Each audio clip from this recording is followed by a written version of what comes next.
ఒక జీవిని మరో జీవి చంపడం తప్పు కాదు, అదే నేచర్. అందుకే దేవుడు ఒక జీవికి ఆహారంగా ఇంకో జీవిని సృష్టించాడు.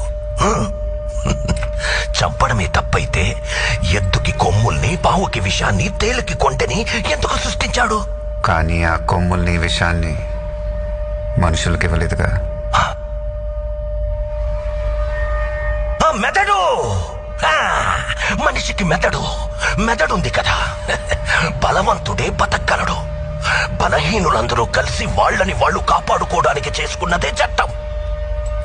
జింకని చంపితే శిక్ష, మేకని చంపితే శిక్ష లేదు.